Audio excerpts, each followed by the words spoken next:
Fala, meu povo, chegamos à última, à derradeira, à finalíssima, a última da nossa sequência de 3 lives, né? No decorrer dessa semana de lançamento do Conceito Week.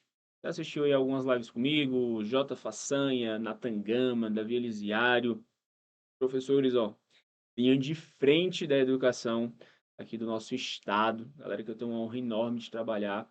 Tô puxando o saco da galera da equipe, porque a galera merece, mas é para você também se conscientizar de que você tem que comprar os nossos cursos do Conceito Play, meu povo. A gente está aqui divulgando um trabalho bacana, a gente está fazendo uma promoção para levar a educação para você, né? Então a gente teve no último sábado o lançamento da nossa Conceito Week.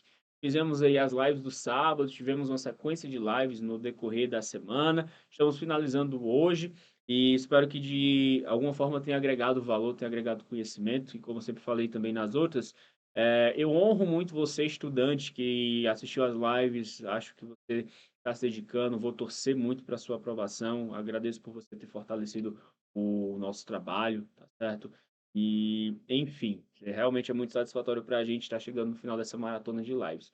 Maratona de lives, né, professor? Calma, lógico que é uma maratona de lives, galera. A gente tem uma corrida puxada, a gente está aqui tirando tempo para levar conhecimento para você, fazendo lives.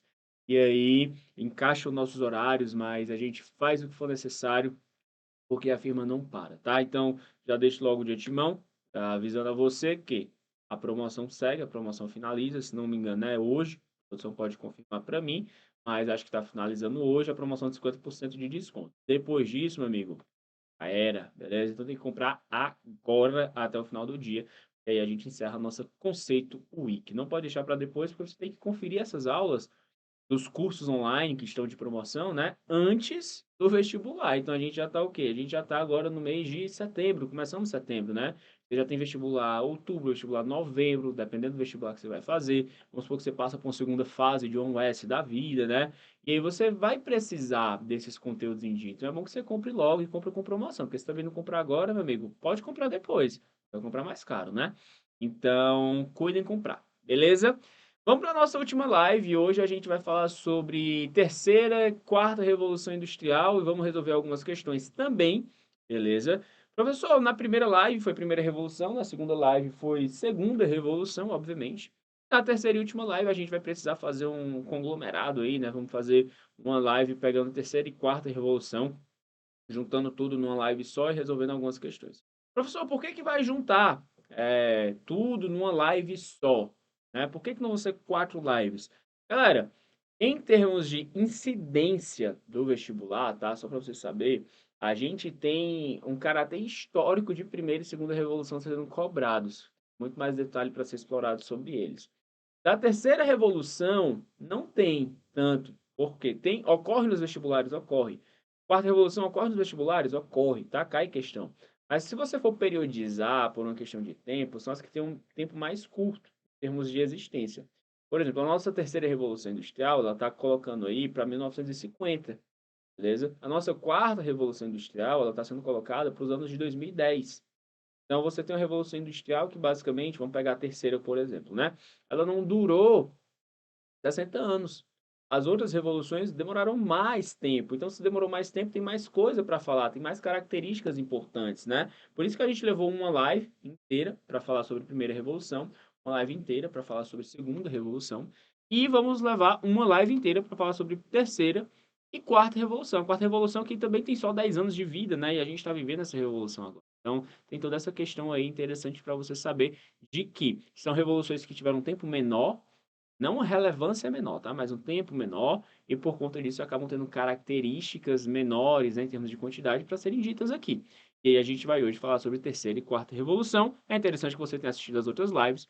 Caso você não tenha assistido, vai lá nos canais, no nosso canal do Conceito Play, essas lives estão gratuitas. Inclusive, a gente tem os cursos online para você comprar, tô batendo nessa tecla, né? Mas a gente tem muito conteúdo gratuito. Você vai no canal do Conceito Play, você tem várias lives lá com explicação de vários assuntos. Essa live mesmo vai ficar gravada, assim como as outras ficaram. Então você já tem um material top de quê? De revoluções industriais para estudar para o teu vestibular, entendeu? Então vale muito, muito a pena. Beleza? Vamos embora, tá? Vamos falar aí, galera, sobre o quê? Vamos falar sobre a terceira revolução. Estão vendo aí no slide, né? Tem alguns contextos, algumas características importantes para a gente mencionar. Vamos começar aí falando sobre a nossa terceira Revolução Industrial em 1950, período pós Segunda Guerra Mundial.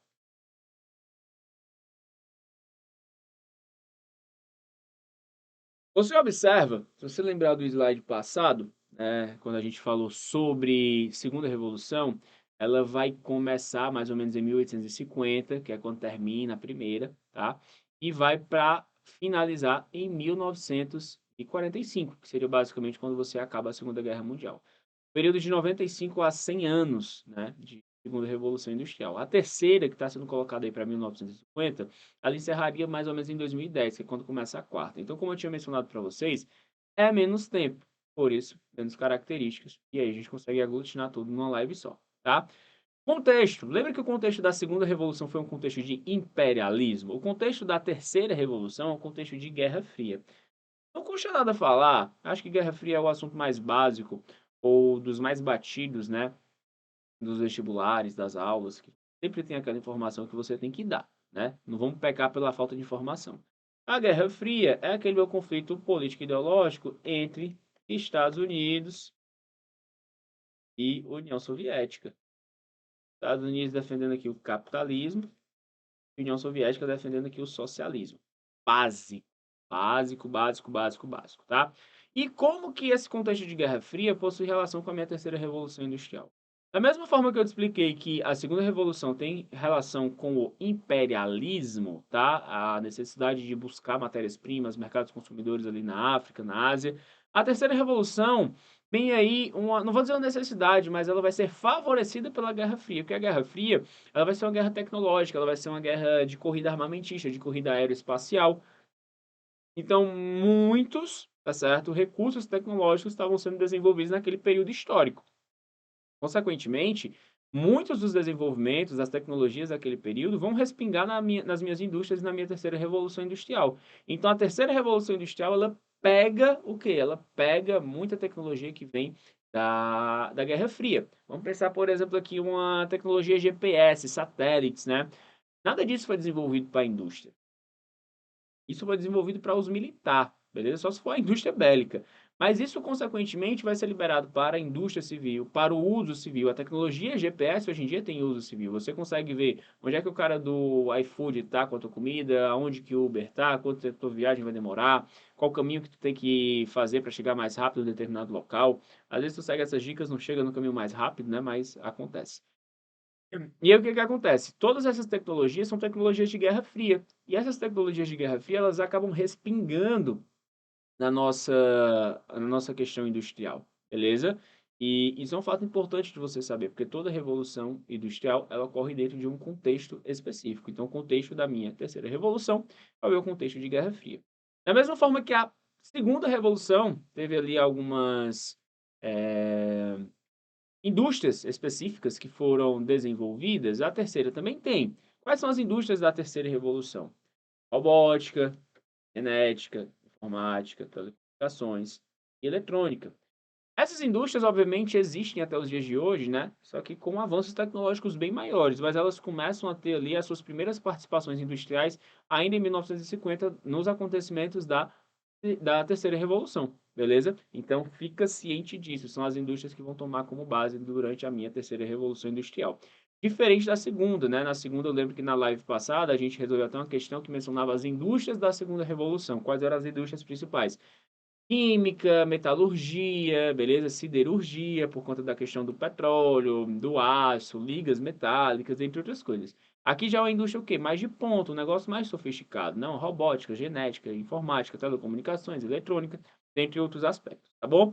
A gente tem também uma revolução que eu chamo de revolução técnico-científica informacional. Esse termozinho, tá? Criado, desenvolvido pelo geógrafo brasileiro chamado de Milton Santos. Tom Santos. Pode cair no Enem, pode cair na UES, pode cair na Unifol, na Unicristos, pode cair em qualquer vestibular, porque ele foi o geógrafo brasileiro, em termos de geografia humana, o mais relevante, tá, galera? De coração foi o mais relevante, que teve uma obra que é utilizada em vários cursos de geografia, até mesmo de outras disciplinas. Eu tenho amigos meus da história que leem Milton Santos durante o curso de graduação. Então, Milton Santos ele cria um termo que é a Revolução Técnico-Científica Informacional. É um contexto de revolução industrial onde você tem as técnicas, sendo desenvolvidos a partir da ciência, tudo isso vai favorecer o fluxo de informação. São termos que estão interligados. Ele cria o meio técnico científico informacional e a base para esse meio técnico científico informacional, perdão, segundo o próprio Milton Santos, seria o que? A base tecnológica, tá? Então, aqui você vai trabalhar com tecnologia. Vai trabalhar com tecnologia. Então, quando você falar de terceira revolução, você pode dizer que foi uma revolução técnico-científica informacional, porque você passa a ter um fluxo de informação muito maior dentro do que, professor? Dentro do nosso mundo globalizado. O mundo se torna cada vez mais conectado, cada vez mais integrado, e tudo isso graças a quê? Tudo isso graças ao nosso processo de globalização, que só vai ser possível por conta do quê? Das tecnologias que estão sendo desenvolvidas, como as telecomunicações, eletrônica, internet, que também já começa a ter ali os seus primeiros aparecimentos ainda nesse período, tá bom? Então você tem aí essa revolução técnico-científica acelerando o fluxo de informação. Por isso que é uma revolução técnico-científica e informacional, porque o fluxo de informação circula muito rápido, beleza? O que hoje você pode fazer? Estou fazendo uma live, você vai assistir da sua casa ao vivo. Posso pegar meu celular aqui, abrir meu Instagram, fazer essa live para quem? Fazer essa live para a galera que está em casa. Posso? Posso, beleza? Isso acelera o fluxo de informação, mas para que isso ocorresse hoje, precisou ocorrer a partir de 1950, o que nós chamamos de terceira revolução industrial, dentro de um processo de globalização. Professor, o que é globalização? Obviamente que você também já vai ter uma outra aula, tá? Mas globalização basicamente é um processo de quê? De conexão do mundo em escala global. Essa conexão ocorre por conta das tecnologias. Então está tudo interligado e tudo isso foi dissecado pelo geógrafo brasileiro chamado de quê? Chamado de Milton Santos. Milton Santos tem essa relevância para a nossa geografia humana. Tem vários outros geógrafos brasileiros conhecidos, mas principalmente agora da geografia física, a gente pode mencionar Oasis Absaber, por exemplo, né, que é o cara responsável pelos nossos domínios morfoclimáticos, mas aí também é outra aula. Então vamos seguir. A gente tem nessa minha terceira revolução industrial o que nós chamamos de capitalismo financeiro. Estou tendo um déjà vu aqui da aula passada. Na aula passada nós mencionamos em uma questão que nós estávamos respondendo, né, a respeito de capitalismo financeiro. Não era o item da questão, inclusive porque era uma questão sobre segunda revolução industrial. Só que dentro dessa questão de segunda revolução industrial, a gente tinha uma afirmação falando sobre o papel dos bancos, que é o que já está aqui, ó. O papel dos bancos e da minha segunda revolução industrial não casam. Por quê? Porque o papel dos bancos vai ser fortalecido principalmente na minha terceira revolução industrial com o meu capitalismo financeiro. Você vai ter aqui um fortalecimento do meu mercado de ação, tá certo? Questão das bolsas de valores, que já existia antes, mas como você passa a ter um fluxo de informação, a tecnologia industrial é uma tecnologia de informação que acelera os fluxos, né? Você consegue negociar ações de formas mais rápidas, de forma mais prática, então isso se torna algo mais popular, por assim dizer. As multinacionais se espalham pelo mundo e isso estabelece também um controle de mercado. Esse controle de mercado, você pode utilizar algumas expressões para se referir a ele. Pode falar a respeito do monopólio, ou você pode utilizar a ideia de um oligopólio, certo? São maneiras de você controlar o mercado através de uma empresa, através de algumas empresas, tá certo? E vão suprimir empresas menores. É daí que você vai ter o fortalecimento de grandes marcas que dominam o mercado até hoje. Hoje você pensa, por exemplo, no McDonald's, domina o cenário mundial, beleza? Então você pega o McDonald's como um símbolo desse capitalismo financeiro que tem todas essas características. O capitalismo financeiro conversa muito bem com o quê? Com a terceira revolução industrial, que é uma revolução técnico-científica e informacional. A revolução da tecnologia ficando cada vez mais presente no nosso dia a dia. Hoje, inclusive, já estamos na quarta revolução. Hoje é que a gente tem as coisas cada vez mais conectadas mesmo, beleza? Hoje, principalmente. Bom, aí vamos dar sequência aqui, certo? Temos o toyotismo também. Toyotismo, lembra você que assistiu a última live? E o toyotismo vem do quê? Vem da Toyota, vem sendo algo posterior a quê, professor? Posterior à minha segunda revolução, posterior ao modelo fordista, tá? O toyotismo ele tem características diferentes. Você que assistiu a última live sabe que nós resolvemos uma questão sobre isso. Você sabe que a gente resolveu a questão sobre isso, né? E aí você observa a característica principal do toyotismo. Observa aqui a linha de montagem do carro. Tá vendo aqui, ó, tô circulando para vocês a linha de montagem do carro. E essa linha de montagem do carro, ela não tem trabalhadores. Ela tem máquinas. Estão vendo aqui, ó, máquina, máquina, máquina. carro vai ser feito de um processo completamente automático. Então você aí já tem uma base muito importante do quê? Do que foi o toyotismo em termos de produção, comparando com o fordismo. Você lembra que o fordismo tinha o quê? Vários trabalhadores distribuídos na esteira realizando apenas uma única função. Beleza? Assim que funcionava o fordismo. Aqui no toyotismo você tem o quê? Nenhum trabalhador, pelo menos não nessa imagem, mas tinha um trabalhador qualificado. A gente vai entrar nesse mérito já já, beleza? Então já tem uma característica muito grande aí, certo? Vamos passar, vou dar o zoom aqui para você conferir no detalhe, anotar alguma coisa que você queira aí, e eu vou tomar minha água para a gente dar sequência.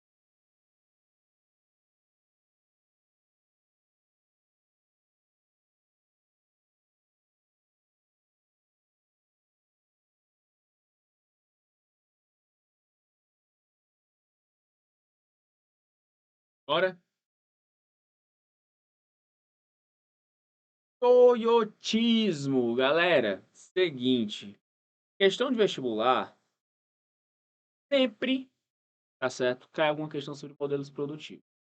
A gente tem os principais, diria eu, para você, Fordismo e Toyotismo. Tem outros, tem outros. A gente tem o Taylorismo, que a gente pincelou ali um pouco na última aula. A gente também tem o Volvismo, que já é algo mais recente, tá? Mas Fordismo e Toyotismo, pô, é conhecido. Sempre, sempre, sempre cai. Temos algumas características que a gente tem que saber. Histórico, né? Esse mapinha mental aqui, acho que dá para você compreender. Eu acho que da forma que tá aqui, dá para você enxergar, mas eu vou precisar dar um zoom, né, para você não se perder no detalhe. E aí você vai ficar acompanhando pela minha voz. Você não vai olhar para a minha cara nesse momento. A não ser algumas vezes que eu vou fazer o corte de câmera para cá. Tá bom? Aí lamento que você não vai estar olhando para mim. Essa coisa belíssima que está dando aula para você. Tá bom? Aí já já a gente volta para você olhar para a minha cara. Toyotismo. Contexto histórico, tá certo? Surgiu no Japão após a Segunda Guerra Mundial. Vamos aqui, ó. Surgiu Japão pós Segunda Guerra Mundial. Lembra que a gente tem o toyotismo sendo uma situação que vem a ocorrer depois do Fordismo. E a segunda revolução acaba mais ou menos em 1950, eu estou tomando como parâmetro a própria Segunda Guerra Mundial. Então, depois da Segunda Guerra Mundial, você começa a ter um fortalecimento do quê? Nosso toyotismo, certo? Duas características despontaram como alternativa ao Fordismo. Olha aqui a expressão que ele está usando, alternativa. Você que assistiu a aula passada, sabe que teve uma questão que a gente respondeu que falava que o toyotismo era uma atualização. Cara, uma atualização é um termo complicado, né? Atualização é uma coisa, alternativa é outra. Aqui ele está colocando como se fosse alternativa. Era um modelo diferente de produzir. Então você tem uma alternativa ao Fordismo. Obviamente que em um contexto diferente, contando com muito mais avanço tecnológico. Teve seu crescimento e implantação na década de 70. Então aqui, ó, a década do Fordismo é a década do, perdão, do Fordismo não, do Toyotismo é a nossa década de 1970, tá? Mas ele surgiu antes. Está relacionado com a terceira revolução industrial, da mesma forma que o Fordismo está relacionado com a segunda, o Toyotismo está relacionado com a terceira. Ok? O modelo recebe esse nome pois foi desenvolvido e aplicado nas indústrias automobilísticas da Toyota no Japão. E também era de se esperar. Da mesma forma que nós falamos que o Fordismo surge lá nos Estados Unidos com Henry Ford, a gente tem o Toyotismo surgindo aonde? No Japão com a Toyota. Ora, ora, temos o Sherlock Holmes descobriu aqui essa informação. Tem até o símbolozinho da Toyota, tá bom? Aqui embaixo tem os principais responsáveis, né? O Eiji Toyoda, o Taishi Ohno e o Shigeon Shingo. Ok? Você vai desculpar aí a pronúncia, tá? Após a Segunda Guerra Mundial, o Japão vivia um cenário delicado e sofria com uma extrema dificuldade para importar matéria-prima. Ah, isso aqui é bom, sabe? Isso aqui tem que saber. Segunda Guerra Mundial, você lembra de Hiroshima e Nagasaki, o país foi destruído e ele estava com a dificuldade de importar matéria-prima, tinha toda uma prioridade de reconstrução interna. Isso fez com que eles desenvolvessem modelos próprios, como por exemplo o próprio Toyotismo, criando ali, né, a sua própria marra japonesa, a sua marra do Japão, com todas as características que hoje lembram os carros da Toyota. Se você, inclusive, lembra dos carros da Toyota, entende minimamente de carro, sabe que os carros da Toyota são carros que têm o quê? Que têm uma qualidade muito. Lembra da Hilux, você lembra do Corolla, né? Corolla do tiozão do sapatênis, tá bom? Na Tangama tem um Corolla, viu, galera? Ou tá dizendo que o Nathan Gama é o tiozão do sapatênis? Jamais, tá certo? Jamais. Mas vamos seguir aqui. Modelo Fordista, tá certo? Ele fala que vai ser o modelo anterior ao toyotismo, já tinha mencionado para vocês. Modelo de produção industrial posterior ao Fordismo, trazendo uma nova visão no qual o objetivo era a não acumulação de matéria-prima e produção de acordo com demanda. A produção vai ser como? Vai ser dentro da minha demanda. É assim que vai funcionar o nosso modelo toyotista. Lembra que o Ford ele trabalhava com a lógica de quê, professor? Com a lógica de produção em massa. Lembra das lógicas do Fordismo? Eu falei produção em massa. Ele queria produzir muito, produzindo muito ele teria o quê? Estoques, beleza? Guardava muito carro em estoque, barateava a produção. Daqui ele está produzindo por demanda, algo que é demanda, que tem uma demanda, é algo exclusivo. Não vai ser algo mais caro. Então, o fato de ser por demanda, você pode relacionar com o fato de ser mais caro, tá? É um sinalzinho de mais, tá, meu povo? Só para ficar claro para você, o sinalzinho de mais é mais caro. Ok, então ele já tem ali uma ideia controversa relacionada ao Fordismo. A Toyota vai produzir menos, produzir com mais qualidade, produzir sob demanda, então produto mais caro. E a Ford produzia o quê? Produzia muito, produção em massa, barateava o produto, inclusive o produto saía com muito defeito. Por quê? Porque ele tinha aquela noção de produzir muito, produção em massa, padronização, repetição, produzia muito, fazia rápido e acabava que não fazia direito, né? Isso é um relato histórico da Ford, tá? Professor, objetivos do Toyotismo. Tô só trocando, né? Toda vez que eu tô começando a falar, eu tô querendo falar Fordismo. Se eu falar alguma vez errado, galera, trocando, você pode sinalizar para mim no chat. Obviamente que não é por uma falta de conhecimento, mas é tanto ismo, que às vezes a gente acaba trocando, tá? Vamos lá. Objetivo: evitar desperdícios no processo de produção e acabar com os estoques. O que seria o desperdício? Se eu vou produzir por demanda, eu sei que eu vou produzir aquilo que eu já tenho uma noção do que vou vender. Se eu produzir loucamente, querendo a produção de massa do Ford, pode ser que o produto vá baratear muito, mas que não tenha necessariamente essa demanda no mercado. E aí lascou, produzir, guardou no estoque, ficou inutilizado, vai gerar o quê? Vai gerar um custo, né? Então você tem ali um probleminha. E aí você vai acabar com o estoque, você não vai ter aquela produção em estoque que era uma característica de quem? Que era uma característica do Ford lá no período do Fordismo, tá certo?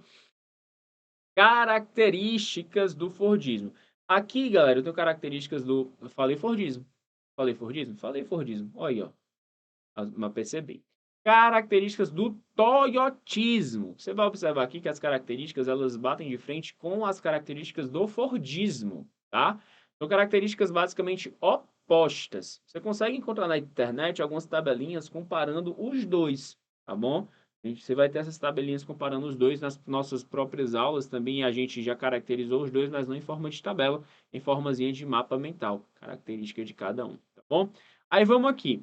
Just in time. Oh yeah, man, just in time. É aqui que eu gasto o meu inglês. Sou formado no inglês, mas nunca viajei para fora. Então, acaba que eu uso quando eu tenho que falar alguma expressão em sala de aula. Just in time, apenas na hora certa. Isso basicamente, tá, galera? É uma ideia de produzir por demanda. Demanda, ok? Para atender apenas à demanda requisitada, não acumulando matéria-prima, assim o lucro é aumentado, pois evita-se desperdício em todas as etapas de produção e reduz o espaço de estocagem. Se eu vou ter menos estoque, galera, eu vou economizar com estoque, porque estoque tem um custo de manutenção. Você tem pessoas que são estoquistas, então você já está dispensando um funcionário aí, entendeu? Diminuindo o seu custo, tá bom? Você vai evitar desperdício porque você vai produzir de acordo com a noção daquilo que você já sabe que vai vender. Então, é um ponto muito importante para ser considerado aí dentro do meu contexto de quê? Dentro do meu contexto de terceira revolução e do modelo toyotista, beleza? O trabalhador ele é flexível, que significa dizer que um trabalhador pode executar diferentes tarefas durante a produção. Esse trabalhador flexível, tá, galera? Você pode entender como sendo um trabalho também qualificado. Como assim, professor? Um trabalho qualificado. Eu vou diminuir a incidência do trabalho braçal, porque se eu voltar aqui no slide, você vai ver que a imagem que remete ao toyotismo não tem trabalhadores, são apenas máquinas que estão realizando o trabalho braçal que poderia ser feito por um homem, né, por uma mulher, qualquer pessoa que estivesse na linha de montagem. Aqui, ó, soldando, né, as coisas. Eu estou tirando esses trabalhadores braçais e as máquinas estão realizando essa função. Mas eu vou continuar com o trabalhador qualificado, que ele é um trabalhador flexível, porque ele conhece muito do processo produtivo. Ele conhece, por exemplo, a respeito da engenharia mecânica do negócio, da engenharia de produção do negócio, entendeu? Ele sabe mexer em todas as etapas. O trabalhador do Fordismo, ele não tinha essa condição, ele não tinha essa qualidade, porque ele era um trabalhador de repetição, beleza? Emprego intensivo de equipamentos eletrônicos e de alta tecnologia, obviamente que dentro daquele contexto, né? Emprego aí de equipamentos de tecnologia, isso vai me gerar um outro conceito. Então vai ficar meio confuso de eu colocar aqui, tá, galera? Mas vamos lá, vou tentar arrumar um espaço. Eu gosto de chamar de desemprego estrutural. Tem muita informação e aí vai ficar um pouco difícil você ver. Mas comigo falando, acho que dá para você pegar a ideia, tá? Emprego intensivo de equipamentos eletrônicos de alta tecnologia. O que isso quer dizer? Desemprego estrutural. Volto aqui. Eu tenho muitas máquinas. Para ter muitas máquinas, muitos trabalhadores foram dispensados. Então aí você tem uma condição onde o trabalhador substituído pela máquina se enquadra no que nós chamamos de desemprego estrutural. Lembrando que além do desemprego estrutural, nós temos também o desemprego conjuntural, que é quando você tem crises econômicas. Exemplo, uma crise de 1929, uma crise da pandemia, 2020, tá certo? Também se enquadra aí, mas no caso do trabalhador sendo substituído pela máquina, o desemprego estrutural. Então a gente já está sinalizando aqui um ponto negativo da terceira revolução industrial, que vai gerar o quê? Um desemprego. O trabalhador qualificado, ele vai continuar empregado, tá? Ele vai continuar. Só que o trabalhador que não é qualificado, que faz trabalho braçal, ele tende a ser substituído. Isso em vários setores da economia, de vários aspectos, tá? Como assim, professor? Você pega a referência trocador de ônibus. Quando era criança, andava de ônibus. Durante a minha adolescência, andei de ônibus. Durante a minha juventude, andei de ônibus indo para a faculdade, UFC, Campus do Rio, saia da Messejana para lá, pagava lá o trocador recebia o dinheiro. Hoje em dia não ando de ônibus, graças a Deus, mas eu já sei que os ônibus não tem mais trocador. Hoje em dia é tudo digital. Emprego estrutural. Por quê? Porque você não precisa mais da função do trocador, porque agora você tem um sistema eletrônico que vai fazer o quê? Receber os pagamentos por meio de um cartãozinho. É assim que funciona? Você que anda de ônibus, você sabe sobre isso? Aí o professor, não lembra que eu ando de ônibus, que eu sou liso. Galera, faz parte. Você vai vencer na vida, você está assistindo essa aula para vencer na vida. E aí você vai conseguir sair do transporte público, comprar o seu carrinho particular, tá bom? E aí você tem o desemprego estrutural dentro desse contexto, tá? Maior diversificação dos produtos, buscando suprir as necessidades do consumidor e aumentar a procura para a produção. Como assim, professor? Lembra que a lógica do Ford era padronização. A lógica da Toyota era diversificação, porque era demanda. Eu tenho uma demanda de um carro assim, vamos produzir um carro assim. Eu tenho uma demanda de um carro assado, vamos produzir um carro assado. Isso ocorre até hoje. Você vai comprar um carro. O professor, não tenho dinheiro para comprar o carro. Vai ter. Estou profetizando na sua vida. Receba. Beleza? Vai ter por quê? Porque você vai lá comprar um carro e você vai personalizar o seu carro. Dificilmente você vai na concessionária de carros novos, né? Não de novos, mas de carros novos, e você vai sair de lá com o carro. Dificilmente. Porque geralmente tu quer assim, eu quero um carro que ele tem aqui câmbio automático, as quatro portas com vidro automático também. Eu quero o arozão no talo, gigante, brilhoso. Eu não quero essas calotas velhas, entendeu? Esse carro que você quer todo personalizado, painel multimídia que tem Bluetooth, que tem Wi-Fi, não sei o quê, pipipi, popopó. Esse carro ele é personalizado, não tem esse carro lá. Então você vai dar essa demanda para esse carro ser feito. E aí você vai entrar na lógica de quê? Sobre a necessidade do consumidor. Você vai aumentar a procura pela produção, mas a partir da lógica daquilo que o consumidor quer. Então você vai ter um produto mais diversificado de acordo com a necessidade daquilo que o teu consumidor está pedindo. E aí é que você vai tornar o produto mais caro. Se você conhece de carro, você sabe que os carros da Toyota são carros mais caros. Corolla é caro, beleza? Hilux é caro. Todos esses carros são caros, porque eles são conhecidos pela qualidade, eles são personalizados, eles foram feitos sob demanda. Eles têm uma prioridade que foi dada à qualidade e não à quantidade. Quem priorizava a quantidade era o Ford, que a gente viu lá na segunda revolução industrial. Beleza? Aumento da terceirização dos serviços e automatização. Terceirizar significa o quê? Colocar outras empresas para fazer o serviço. Vou terceirizar. Eu tenho um serviço de logística que é terceirizado. Eu tenho um fornecedor de matéria-prima que é terceirizado. Eu tenho uma automatização dos processos que ocorre, ó. Tem bufo. Tem um rigoroso controle de qualidade, ó. Lembra que eu tinha falado para vocês de qualidade, né? controle de qualidade, beleza? Controle de qualidade é algo marcante, por quê? Porque é algo feito sob demanda. Tu vai fazer algo sob demanda. E tu ainda vai entregar algo mal feito? Não é uma boa, né, cara? Não é. Dentro do sistema organizacional, fazem a utilização do método Kanban, tem a ver com o cartãozinho de sinalização. Isso aqui pode ser utilizado na indústria, mas em vários outros aspectos, tá, pessoal? E aqui, ó, faz uso do método Kanban. São os pontos do nosso quê? Do nosso toyotismo. Eu acho que esse mapinha mental aí é uma boa para vocês. Eu sei que ficou um pouquinho poluído, né, por conta das anotações. Mas qualquer coisa você volta na live, vai ficar gravado, você volta na live, coloca lá no ponto que você quer, dá para você fazer um print e organizar tudo bonitinho no teu caderno, tá? Vamos embora aqui para finalizar, resolver umas questões sobre quarta revolução industrial. A que nós estamos vivendo, né, galera? Ela tem aí um pilar de início que seria os anos de 2010, mais ou menos por ali, tá? Professor, como que começa? O que é que a gente tem que saber? Quais são as características? Essa daqui, galera, eu julgo de verdade, tá? É das mais simples. Em que sentido? No sentido de ser aquela que a gente está vivendo. Então a gente consegue ter um conhecimento um tanto quanto empírico, um conhecimento de vivência dessa revolução, entendeu? Não precisa necessariamente um professor chegar para ti para te contar. Não, você está vivendo. Eu vou chegar aqui com uma colocação um pouco mais técnica, beleza, eu vou, mas você está vivendo, você sabe como funciona. Essa aula, por exemplo, é uma aula que faz parte de uma quarta revolução industrial. Beleza? O chat GPT, você é aluno que usa para fazer as suas atividades de casa, né? Você que está na faculdade, acho que a galera que está na faculdade não deve estar assistindo, né? Mas o aluno, quando vai para a faculdade, pelo que eu estou sabendo, já estão utilizando o chat GPT para os trabalhos da faculdade. Então, isso é a quarta revolução industrial. Essa transmissão dessa aula, desse estudo aqui, do curso conceito, é a quarta revolução industrial. Então, é algo que nós vivemos, eu vou te sinalizar aqui algumas coisas para você saber, mas é muito mais empírico, tá bom? Vamos só ter noção aqui de alguns conhecimentos técnicos, beleza? Olha aqui, revolução que ainda está ocorrendo nos dias de hoje, teve início no século 21, tá? Você pode colocar ali um período mais ou menos 2010, dependendo do autor, ele pode dizer que foi 2011, beleza? 2015, um pouquinho antes, mas tudo depois do século 21. Se falou que começou antes, está errado, tá? Essa revolução que é dos anos, né, 10 ali, início do século 20, ela vai ser o quê? Ela vai ser uma que ocorre com base na Revolução Industrial da terceira fase.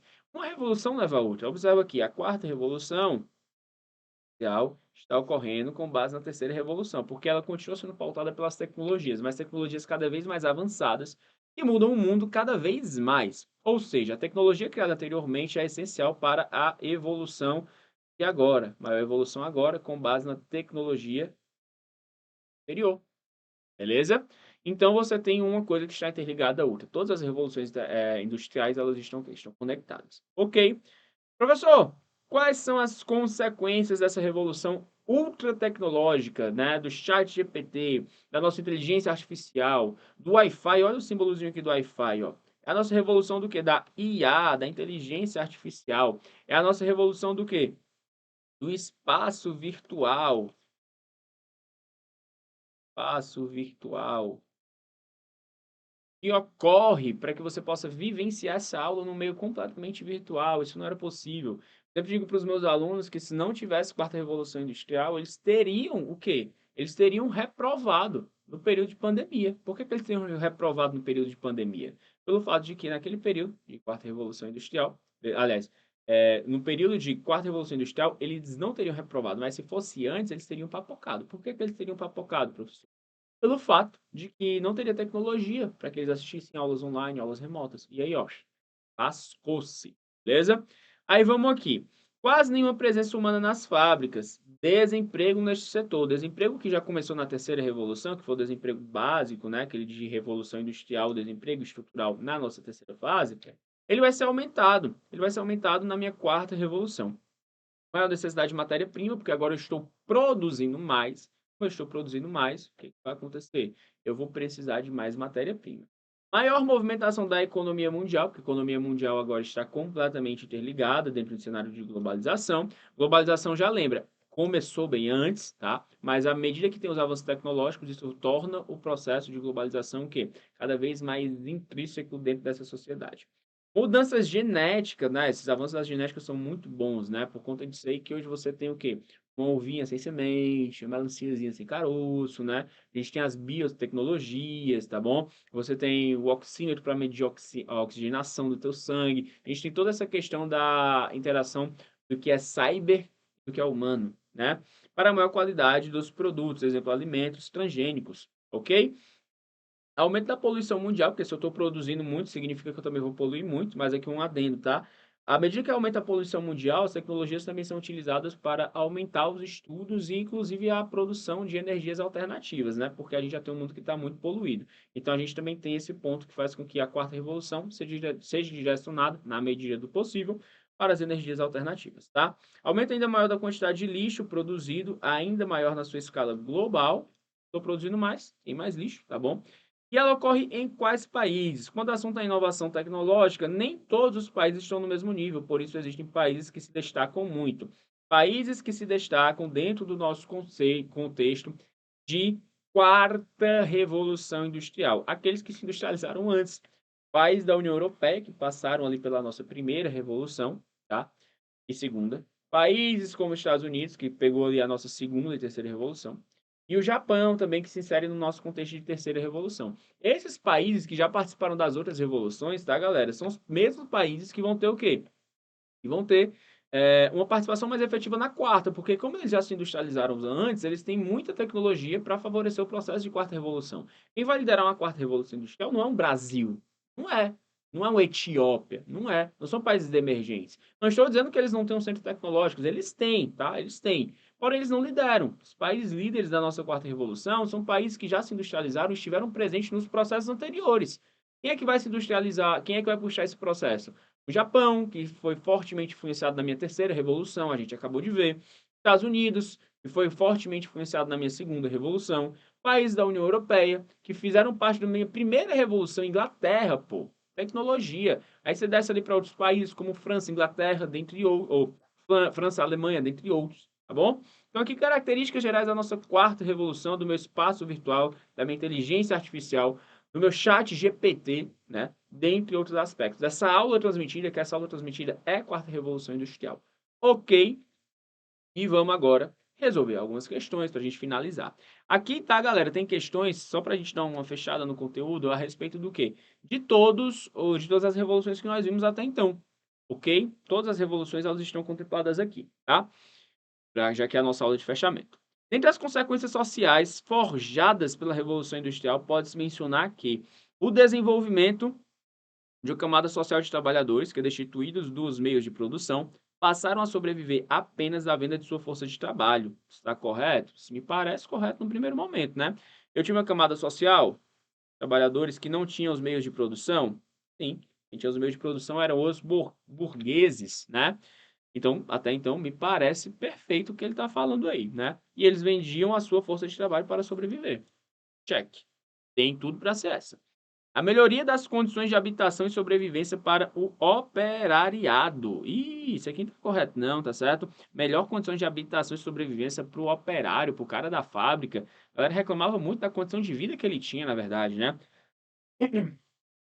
A seção social dos artesãos, também não. Não é se eu estou falando de revolução industrial, eu vou ter uma seção de quem? Da burguesia. Artesão, não. Criação do Banco da Inglaterra com o objetivo de financiar a monarquia e ser também uma instituição geradora de empregos. Galera, Revolução Industrial está colocando aqui o papel do banco, tá certo? Isso não conversa muito com o meu contexto inicial de uma revolução industrial. Não conversa. O papel dos bancos é jamais para minha terceira revolução industrial. Desenvolvimento de indústrias petroquímicas, favorecendo a organização de mercados de trabalho de maneira a assegurar o emprego a todos os assalariados. Emprego para todo mundo nem sempre tem. E ele está falando de indústria petroquímica, né? Só que ele está falando de consequências da Revolução Industrial.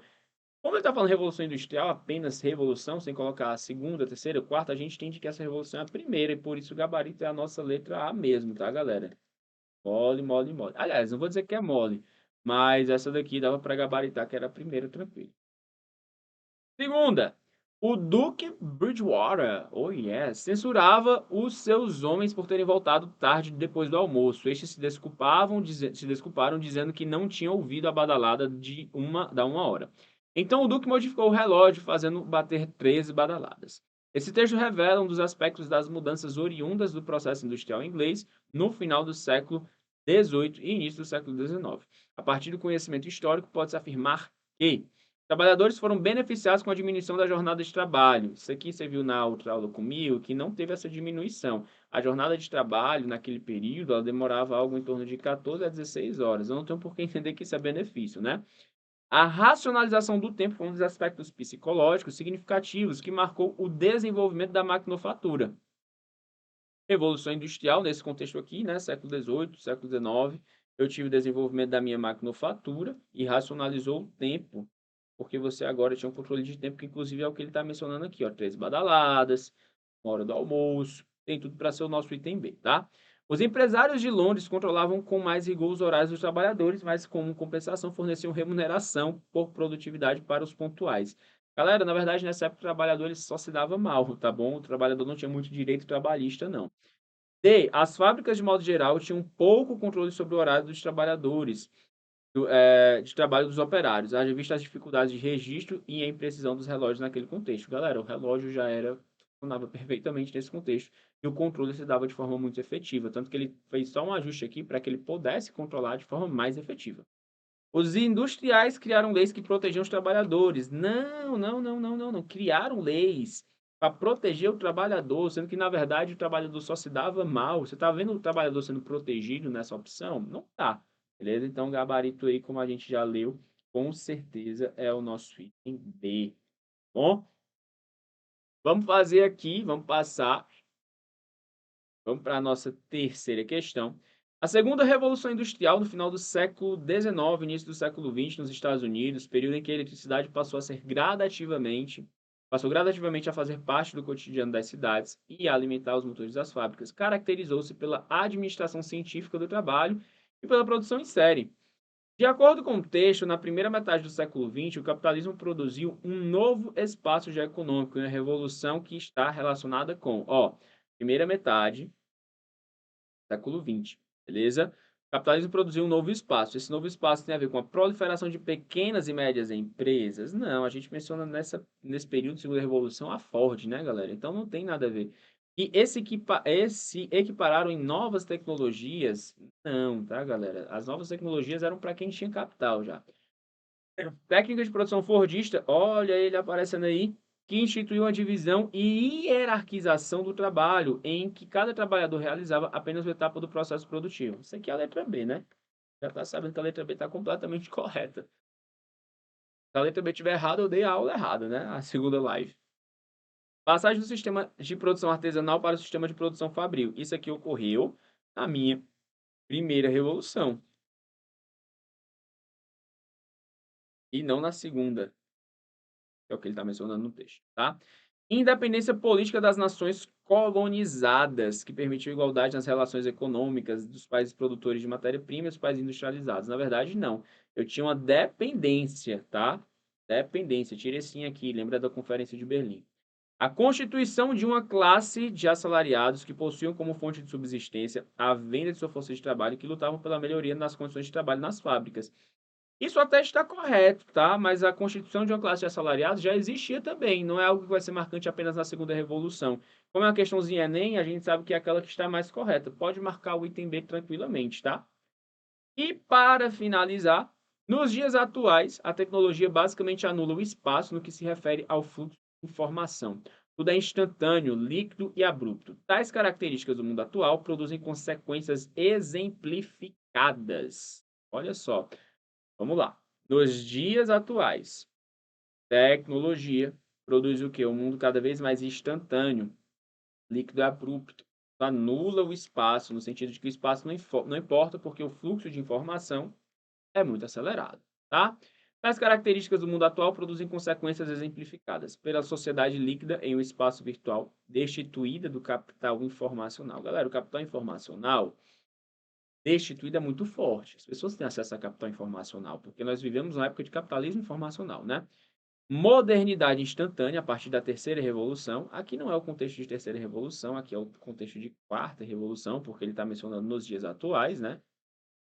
Não é. Desemprego estrutural e mão de obra qualificada dentro das fábricas inteligentes. Desemprego estrutural e mão de obra qualificada em fábricas inteligentes até está correto, mas não conversa muito com a ideia daquilo que é instantâneo, daquilo que é líquido, daquilo que é abrupto. Esse aqui teria começado quando? Teria começado na minha terceira revolução. Ah, professor, foi fortalecido, né? Mas isso não conversa com a ideia de liquidez, instantaneidade que ele está colocando aí. Espaço virtual e informacional, mas com exclusão digital, a partir da exclusão social. É o quê? Então vamos com calma aqui, tá? Espaço virtual e informacional. Isso está verdadeiro? Isso está verdadeiro, certo? Nos dias de hoje eu tenho essa revolução do espaço virtual e informacional. Mas com a exclusão digital, ou seja, nem todo mundo tem acesso ao meio digital, a partir da exclusão social, ou seja, ele está dizendo que o pobre ele já passa por uma exclusão social e isso leva a uma condição de exclusão digital. É essa, tá, galera? Com certeza é essa. Capitalismo informacional e utilização da repetição dentro do processo produtivo. Isso aqui é Fordismo, tá? Não tem nada a ver. E aí, a gente está falando no contexto dos dias atuais, beleza? Então, o gabarito aqui com certeza é a nossa letra D de divórcio. Perfeito. É isto. Ok. Galera, gostaria de dizer o quê? Gostaria de lhe dar um beijo, um abraço, certo? Dizer que eu torço muito pela sua aprovação, você que acompanha a nossa maratona de lives, a gente encerra, tá? Pelo menos aqui em geografia, mas tem muito material do conceito disponível online, pode ter certeza que vocês vão entrar lá, vocês vão ter muita coisa massa mesmo, e eu vou torcer para que você seja aprovado. Se for aprovado, me manda uma mensagem, vou ficar muito satisfeito de saber que você conseguiu. Esse é o meu objetivo como professor e é o nosso objetivo como curso conceito. Beleza? É isso, a firma não para. Vamos para cima. Valeu.